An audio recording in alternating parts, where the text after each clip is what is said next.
So this is going to be pretty rough. I'm not much of a cinema photography guy, but I want to do a quick video on the most recent set of upgrades I did on my Arima Sea Explorer 1511, and that was the electrical system.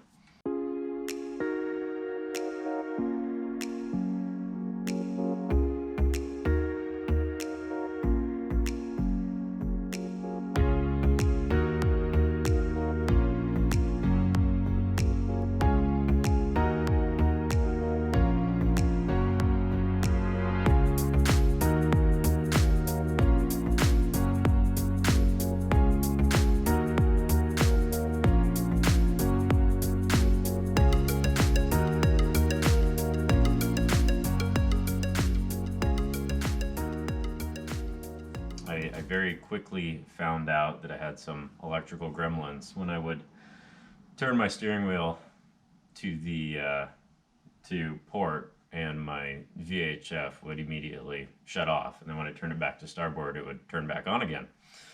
So upon further review, I went in and I found out that the VHF had been grounded to the steering assembly, which I'll put a picture of in this video. Upon popping that open, I saw this lovely fuse panel. Realized things were kind of old school. I don't even know what the correct term for those two fuses is. I looked at the back of the switch panel, and this is what I had. Hopefully turn it this way so the light's on it.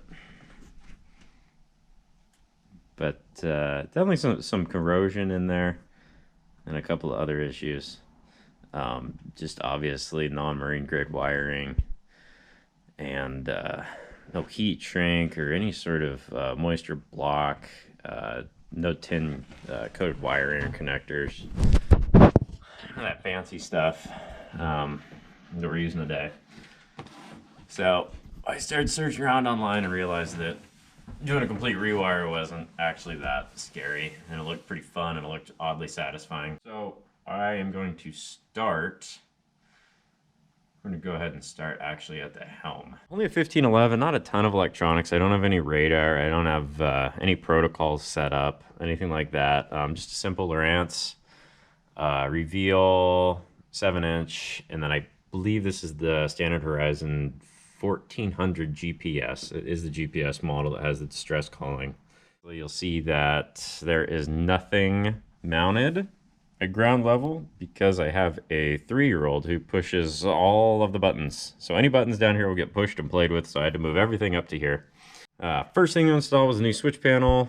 So I went to New Wire Marine, and I really liked their Carling waterproof rocker switches. They seem really simple and really easy user guides and interfaces, and yeah, for a guy like me, it looked really simple and easy to set up. So, and plus I like the backlight on the switches. I think that's handy.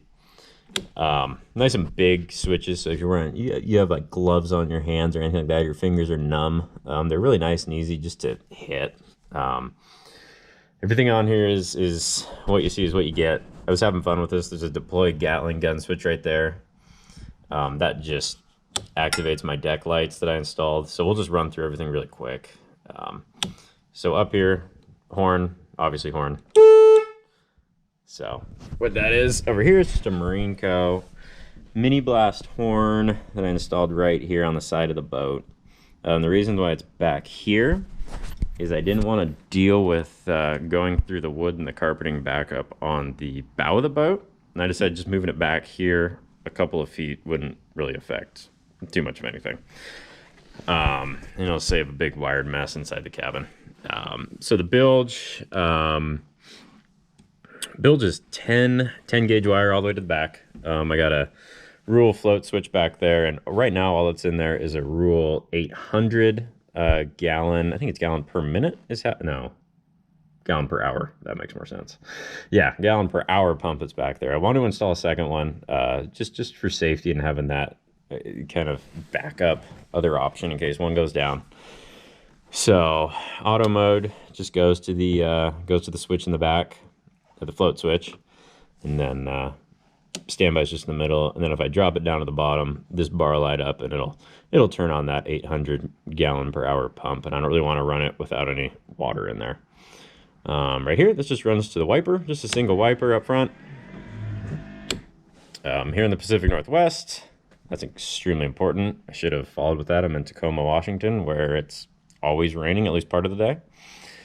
Down here, so I've got a cool, just the navigation and anchor, lighting rocker switch. So center standby. The front will be the nav lights. So that would be that bow light up there, and then also the 360 light in the back, which I don't have plugged in. Down, if you go just to anchor, that's just going to go to your anchor all around that 360 light from Perka that I have back there. So that'd be if I'm just anchored overnight or just completely stopped in the water and anchored, even for a little while if it's foggy or anything like that. Down here is the, this was kind of fun. I just wanted some deck lights because I find myself working in the morning and in the afternoon, or when the sun's starting to set, when I'm cleaning up the boat or I'm out on the water going out to a fishing spot. I don't have any sort of tower on this boat or anything like that, so I just ran this switch to a Hella marine deck light that is underneath down here.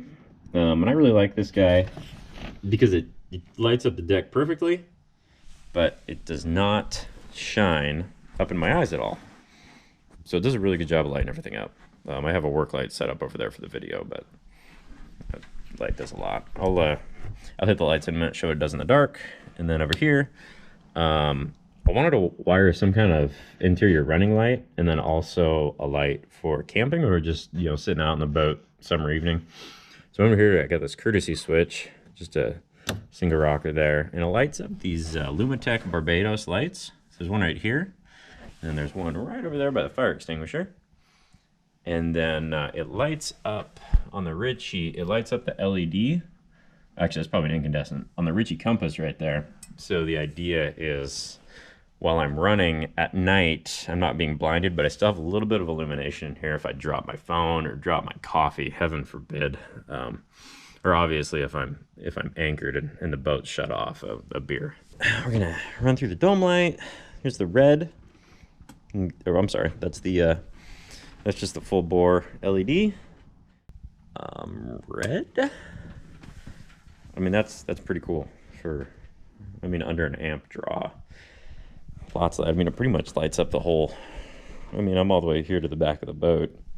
It's not really it's not a huge boat, but it's out lots of light. All right, let's run over to the switch paddle just really quick.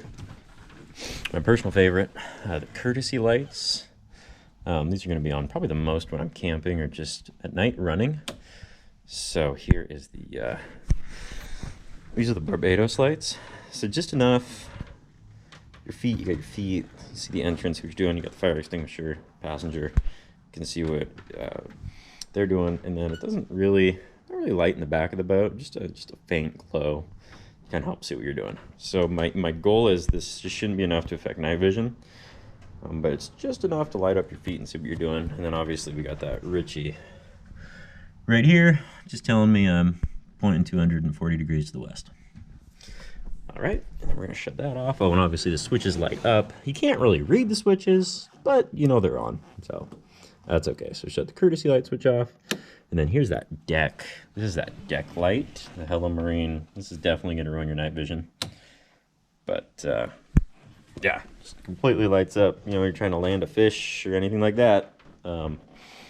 Yeah, really nice. Not over the top. I'm really happy I only mounted one. I was gonna mount two, but that would have been a lot of light. Okay, guys, we're gonna go into the helm. Scratch that. We're gonna go into the cabin. I'm gonna show you what we did in here with some of the fuse boxes and a little bit of the lighting. So, right here is a cool Blue Seas 4363. It's a 15 amp little 12 volt DC charging panel that I can use for different accessories, like charging my GoPro, which I was just doing, and a little 12 volt quick connect for like an air pump or a spotlight or whatever I can put in there. And that's a 15 amp max. And then right here is a 5 watt dual USB 2.1 amp charger, which works for the GoPros or really anything. It works for the big iPhone 12s, which is nice. And now we are in the little cuddy cabin on this boat. So up here at the top, just put a new 1/8 inch ABS panel over this from Tap Plastics. Stainless steel hinges. Tap Plastics is an awesome place to get your ABS or whatever sort of, I guess, polyplastic you need. They have almost anything. So down here, main fuse station for all the goodies up front. 4AWG running up from the stern. Blue Seas fuse panels, 12 slot ATC, 4 slot ATC, common brain fart grounding, basically. Negative, common negative grounding, because I ran out of spots up here as well. So let me go over just really quick what we have going on. So we got horn bilge, wiper, nav, anchored light, deck light. All of those are 16. 16 AWG seemed more than perfect for what I was doing.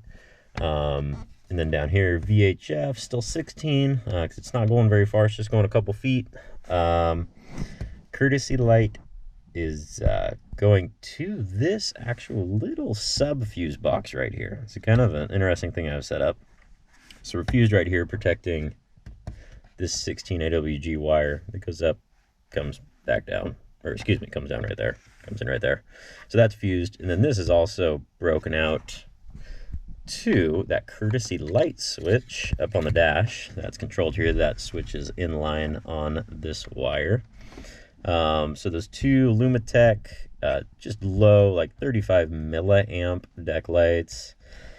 What's that? Oh, that's the incandescent on the Ritchie compass, so I can see which direction I'm headed. Yeah, and these just break out. So I believe the compass is the 18 AWG right here. It's just like minimal pull, and then 16 right here to go to those Barbados lights. But that's overkill. But that's all right if I ever want to tap into it or do anything else in the future. There's that 16 gauge already ran. Then the the four running to back to the helm to complete the circuit is more than adequate. I think this had something like 135 continuous amperage rating at 12 volt DC, and I'm only probably pulling about 35 if everything is maxed out up here. Here we go, going down to the meat and the potatoes.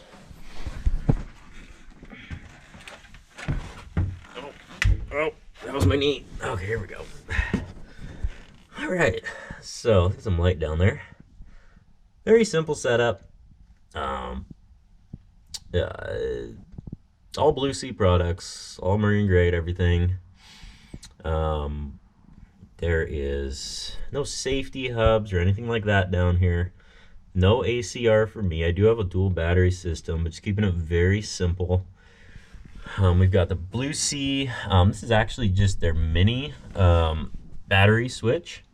Oops, sorry. Which is big enough for what I was doing. Definitely double check the amperage ratings. I believe this is up to 300 amps though, which is absolutely no issue for me. Back here we have our big common negative bus down here that connects all the battery negatives, the motor negatives, and all the helm run negative groundings. Back here there's a Blue Sea MRBF marine rated battery fuse breakout, kind of like a fuse box. We got our helm run that's attached to it, and then I have my downrigger on the back. I have a Scotty high performance downrigger connected. There is a 90 amp fuse on the 4 AWG going up to the helm of the boat. It's a little higher than I wanted, but it's all the shop had in stock. I talked to Blue Sea about it actually, because that helm fuse box is only rated for 100 amps max. The 4 AWG cable is rated for, I think I said like 135 continuous amps at 12 volt DC, but I was worried that fuse wouldn't protect the that 12 blade ATC fuse box in the front. Come to find out, it's completely okay. The 90 amp is okay. I went with, and then that's that one. And then down here is a 30 amp MRBF that takes off over to my Scotty downrigger right there. A little quick release Marinco quick release I installed. Talk about that in a sec. Not much else going on back here. As you can see, I tried to run a little conduit for the wiring over the gas tank. So that's coming from the second battery. There's a second battery over there. Not much to see. Just another battery and another NOCO tray. And that is basically just another level of protection. Try to keep all the terminals covered up. Anyways, both batteries are fused. These should be 125s. I have a 100 amp right there because, once again, that's what the electronics store had in stock. It's kind of hard to get parts right now. I have run my Yamaha 60 with the 100 with absolutely no issues. Starts up, fires great, runs great. All right, guys, and we're going to zoom over here. Oh, all right. So, this is, whoops, lots of stuff going on in here. It's a Scotty, I think it's a 2106, high-powered downrigger. It's being fed from that MRBF panel with 10 AWG to this Marinco 12-volt trolling motor. It doesn't necessarily, I think it's marketed as a trolling motor disconnect, or quick connect, I should say. Works for really anything 12-volt that you need. So downriggers, pot puller, whatever. So anyways, and then I just wired that in so the downrigger's not hardwired, so I can take it off. And then on the end of the downrigger, I got this cool little cable. I guess you just say like it's just a plug-in socket, and just plugs in there. I actually haven't tried this yet, so hopefully it works. Oh, yeah, okay, it fit. Perfect. So anyways, that's your setup right there. Okay, and I just wanted to run over and show this cool Perco anchor light socket, I guess you'd call it. So it's neat because it has a slider that completely covers the pole axis. You can see the two prongs down there, and this slider comes back. It's kind of dark back here, but the slider pulls forward, clicks into place, and any water that accumulates back here comes out these little side drains. So it's way better than what I had in there before. You can tell I need to buff the boat after all the work I've done. So yeah, just kind of a little cool upgrade there compared to just the socket it was before. Okay, everyone, that pretty much sums everything up. Just want to say really quick, BOE Marine is where I got all the components, the Blue Sea components. Pretty much everything in here is Blue Sea. And Greg's Marine Wire Supply in, I believe, Tampa, Florida. It was fantastic. The connectors are amazing. The heat shrink terminal connectors are awesome. Really low temp, nice adhesive that comes out of the heat shrinking once you heat it up. So you have that layer of adhesive. So you have a crimp, then you have the adhesive, and then you have the heat shrink over it. Everything's tinned. Great marine grade. And the service was awesome. The wire you order from Greg's is from Lawrence. It's either Lawrence or Lawrence Marine. So they don't. It's not their own wire in house, but the Lawrence Marine wire that they sell is fantastic. Really easy to strip and work with. Battery cables came, and all the 4 AWG runs up to the helm came from Battery Cables USA. Awesome customer service, immediate turnaround on orders, and I had a couple of special requests from them on rotating the connectors, and I was reached out to personally by who I believe is the owner on a Sunday, and kind of double checked a few measurements with me, and then had them in the mail, I think, Tuesday. So that's great. Yeah, that pretty much wraps it up. I hope to post more videos of fishing adventures and also boat upgrades as I learn more. I'm kind of a novice here. And huge shout out to the AO forums for all of the assistance. Couldn't have done without you guys, so appreciate it.